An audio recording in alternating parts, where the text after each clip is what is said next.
What up YouTube, I have another haircut tutorial for you guys. I'm going to be breaking down how I do a burst fade. We're also going to clean up his beard a little bit.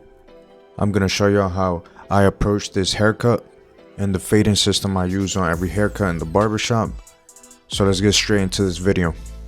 So I start this haircut with my number 4 guard all the way open. And I'm just removing all the weight out of the way. I know that we're doing a burst fade, so I'm going to be using my number 4 guard to give it that shape. Not only am I giving it the shape, but I'm removing the bulk out of the way so I could get precise when it comes to doing the fade itself. This is my first time cutting his hair. Another reason why I chose my number 4 guard is to almost play it safe, because I'm not sure how his hair will react after I cut it, or any dents or anything on his head. So by grabbing my number 4 guard, I'm playing it safe. Now I'm going to come in with my clipper all the way closed to create my ball line. Since he's doing a burst fade, we're going to go ahead and give it that shape with our ball line. So we're going to go almost creating like a half circle around his ear with that line being set. This is the starting point of the fade.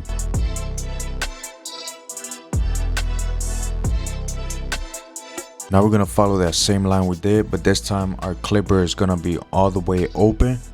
And we're going to go up about 1 inch, and we're just going to mimic that same ball line. The same way we did the ball line is the same thing we're doing here. And this is one of the most important steps when doing a fade, because you're now building the fade, so this step needs to be real precise. And now we're going to go ahead and start fading that bottom line out. What we did with the ball line, and then what we did on top of the ball line, which is the half, clipper all the way open with no guard, will be the half. Those 2 steps that we did are called guidelines. Right now what we're doing is fading that bottom line out. So the ball line, which was almost double, we're just fading that out to get it out of the way.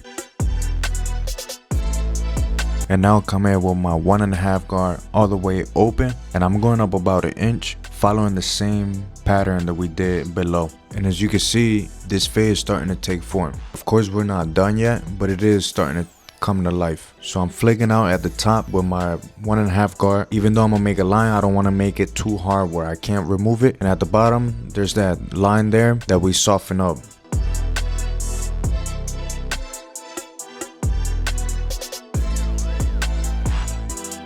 And now come in with my 0.5 all the way open, and with this guard I'm gonna go right underneath that 1.5. I'm not gonna go above it, because if not, I'm gonna make a really hard line that is gonna be real difficult to remove. And this is why I go with my 1.5 guard first, so I can put my 0.5 guard right underneath that, flick out at the top, and I can make this line at the bottom a lot more softer to remove.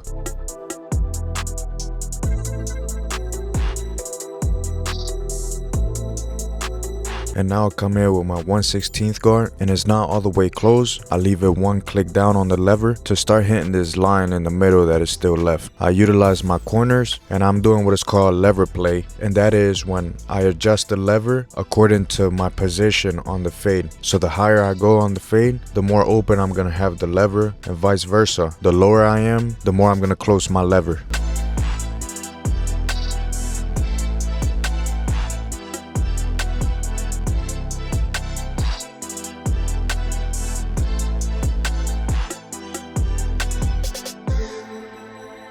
And now come in with my thinning shears to do some shear over comb. Right here I'm just going from the fade to the top of this hair, and I'm connecting the two. So this tool right here has helped me in a lot of haircuts when it comes to blending into the top of the hair.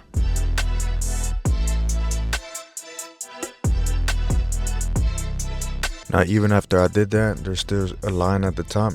So I come back with my 1.5 guard, and I'm just hitting this line to go ahead and finish up this fade.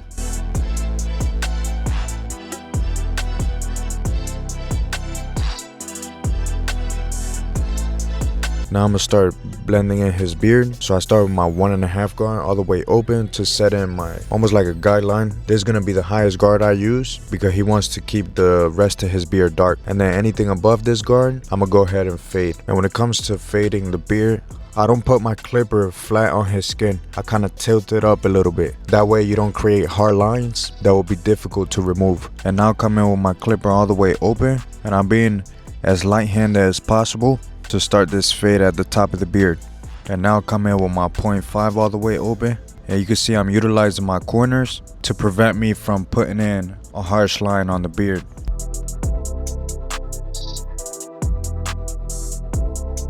And now come in with a tighter 1/16 guard. And I'm simply just trying to fade that line out, making it softer as we get higher. Here you can see how slowly that line is starting to get softer and the blend is starting to come in.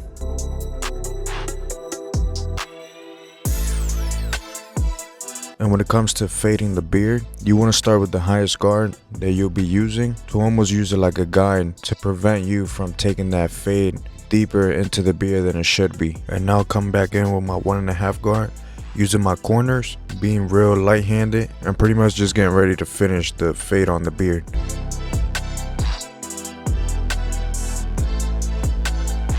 And I just come back with my 0.5 guard all the way open, using my corners again to remove those dark spots that are throwing off that fade. Now when it comes to beards, it's not my specialty, but I do get them done. I try to apply what I know in my fading system when it comes to fading beards, but it's definitely not my strongest point. And now come in with my thinning shears. Pretty much what I'm doing in this part, I'm making the dark spots on the beard softer by removing some weight so I can finalize the blend on the beard and everything can blend down smoothly to the length that he wants to keep at the bottom.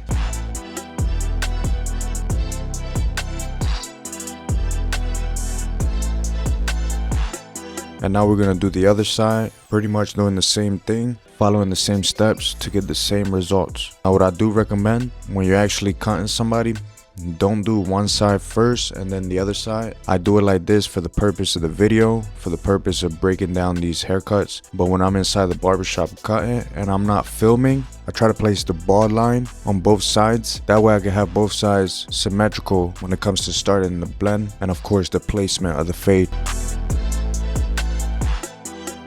And I'll come in with my ball line, which I use my clipper all the way closed to place that line in there and go around the ear since we're doing a burst fade. And this right here is a perfect example when I recommend you guys to do both bald lines before starting the blending process, because you'll have the same symmetrical starting point. For these video purposes, I didn't do that, and I think I did this ball line slightly lower than the other one, but it's cool. We're gonna fade it out and we're gonna do what we have to get this haircut looking pretty nice.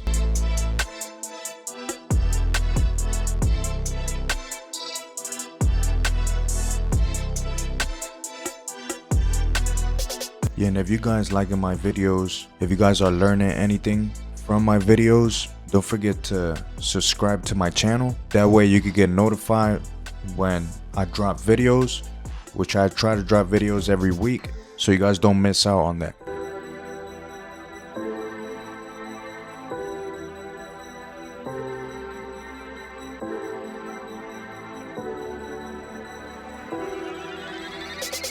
Another thing I want to mention to y'all is clipper control and controlling the strokes. When you place a guideline on the client's head, you want to be real precise with every stroke, controlling the clipper, not letting the clipper control you. And just by doing that, you'll see how your blends will start to get better.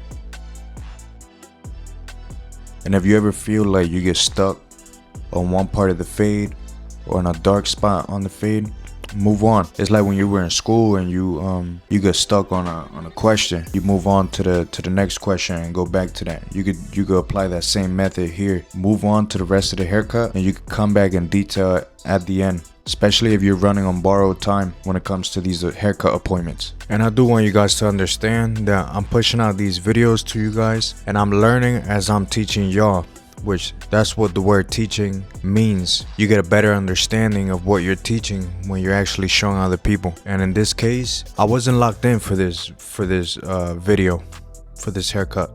This is my guy Magnus, and we're just chopping it up, you know, we're just having a good conversation. You guys may think, oh, this guy always got an excuse to his haircuts or this and that. It's just reality. This is what happens. There's times where I lock in on a haircut and it looks Photoshop. And in this case, I was cutting my guy Magnus and I wasn't locked in. I was locked in into the service more than the haircut.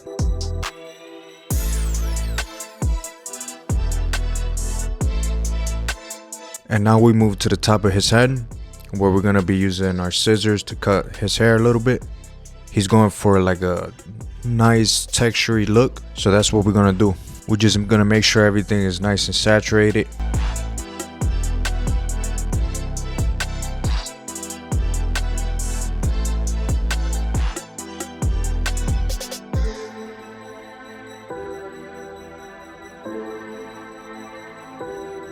As you can see, I made a section on the middle of his head. This is gonna act as a guide for the rest of the hair. So I'm gonna go ahead and start cutting that middle part that I have sectioned out. We just go in and cut the desired length that the client wants. As you can see, I also go in and use a technique called point cutting. What this does is just adds texture to the hair, and it helps the hair fluff up instead of looking flat. I will do another video going more in depth into how I use my scissors. In this video, I was focused on the overall haircut, but I will drop a video soon that will be more focused on scissor work.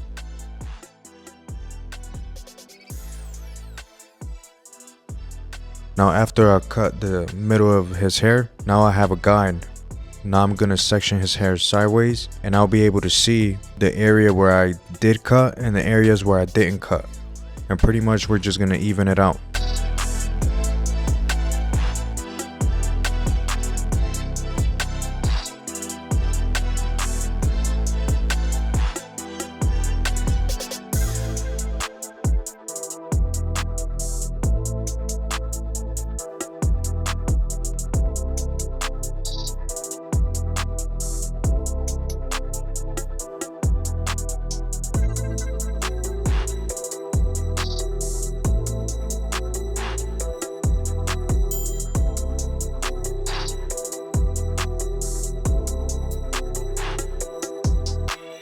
Now I went ahead and cut the back already, but he wants a V shape.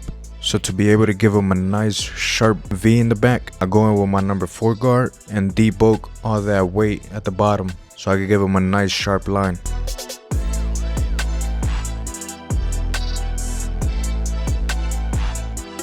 And now come in with my trimmer, and I'm just gonna go ahead and punch the line. Pretty much already visualize the V shape in my mind, so I kinda know where I'm gonna place it.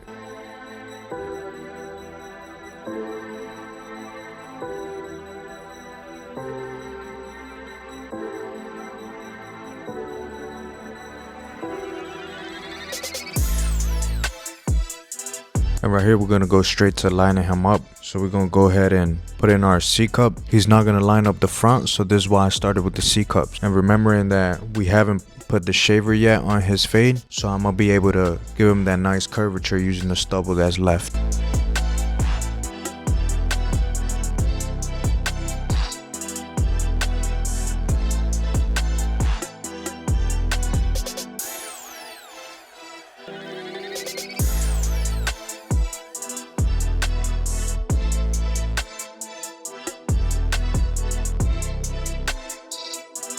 Now it's time for the razor. You guys know that this is the cherry on top. This is what makes the haircut pop. Now I went in with some 245 shaving gel that I already applied on his skin. That way I can moisturize the hairs closer to the pores and make that blade glide real smoothly on his skin without causing irritation, without cutting him, and without accidentally pulling on his hair with the razor.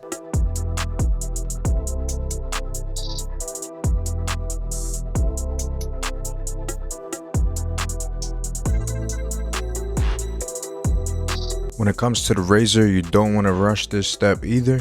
You do have a crazy sharp object in your hand and you want to be real careful. And I'm just pulling on the skin enough to create some tension so the razor blade doesn't struggle with cutting his hair.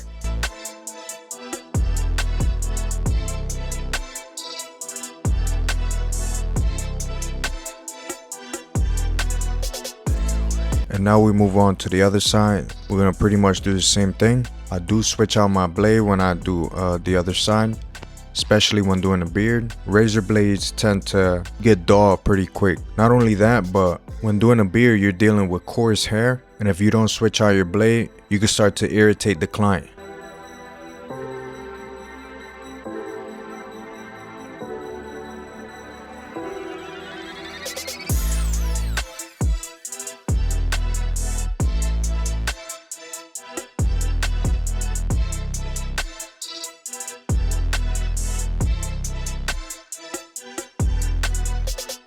Now I'm gonna go ahead and freehand his beard, just removing all the stragglers or any hairs that are sticking out too much. And we're also just creating that round shape that he wants for a nice full look.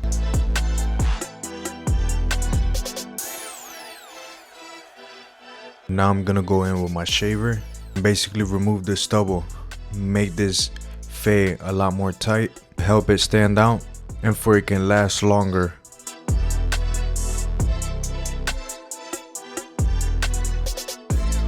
And the way I use my shaver is like if I was fading with it. So I flick out at the top, and if I make a line with the shaver, I scrape downwards to help me remove that line.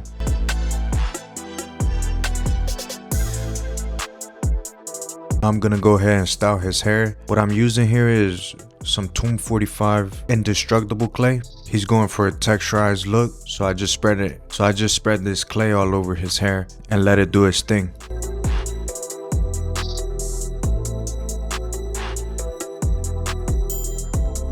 And y'all can see how nice this is starting to look. That nice texture on top. Yeah, it looks really good. That's a really good product. I do recommend it because I use it. It's a dope product.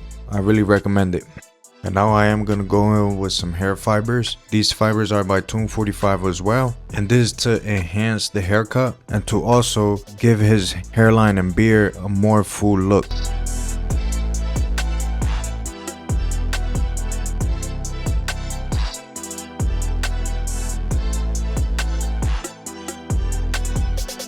And right now I'm showing him the mirror, making sure he's cool with the cut, if there's anything that he wants me to touch up or change. And when I'm showing the client the mirror, I'm taking the time, not only showing them the haircut, but I'm taking the time to look at it myself and see if there's anything I need to touch up.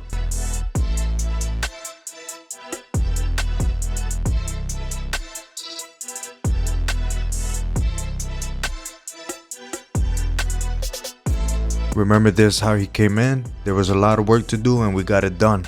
And this is the haircut. I hope you guys liked it. I hope you guys learned something from this haircut tutorial. Don't forget to like, comment, and subscribe. Leave some feedback down in the comments. And if there's any other haircuts that you guys want to see, you could drop that in the comments too. I appreciate y'all for watching. Peace out.